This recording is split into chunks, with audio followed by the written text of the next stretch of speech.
బాబాసాహెబ్ అంబేద్కర్ తన రెండో కుమారుడు గంగాధర్ చనిపోయినప్పుడు డైరీలో రాసుకున్నటువంటి కొన్ని వ్యాఖ్యలు ఈ వీడియోలో చూద్దాం. నాకు రెండవ కొడుకు గంగాధర్ పుట్టాడు. చూడ్డానికి చాలా అందమైన వాడు.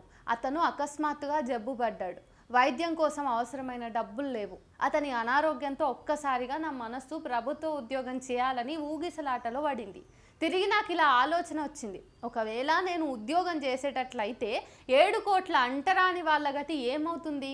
వాళ్ళు గంగాధర్ కంటే తీవ్రమైన అనారోగ్యం పాలై ఉన్నారు.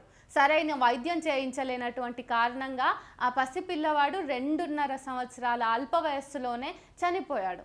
వీధిలోని జనం వచ్చారు. అందరూ పిల్లవాడి మృతదేహాన్ని కప్పడానికి కొత్త గుడ్డ తీసుకుని రమ్మని చెప్పిండ్రు. గుడ్డ తేవడానికి కూడా నా దగ్గర డబ్బులు లేవు. చివరికి నా ప్రియమైన భార్య తన చీర నుంచి ఒక ముక్క చించి ఆ చీర ముక్క ఆ పిల్లవాడి మృతదేహం మీద కప్పి జనం శ్మశానానికి తీసుకుపోయినరు. తర్వాత భూమిలో మృతదేహాన్ని పాతిపెట్టిర్రు. అలాంటిది నా ఆర్థిక పరిస్థితి. అలాంటి కఠినమైన కడు పేదరికపు రోజుల్ని నేను చూశాను అని చెప్పేసి రాసుకో. ఈరోజు మనందరి జీవితాలలో వెలుగు వచ్చింది అంటే ఖచ్చితంగా దానికి కారణం అంబేద్కరే కదా.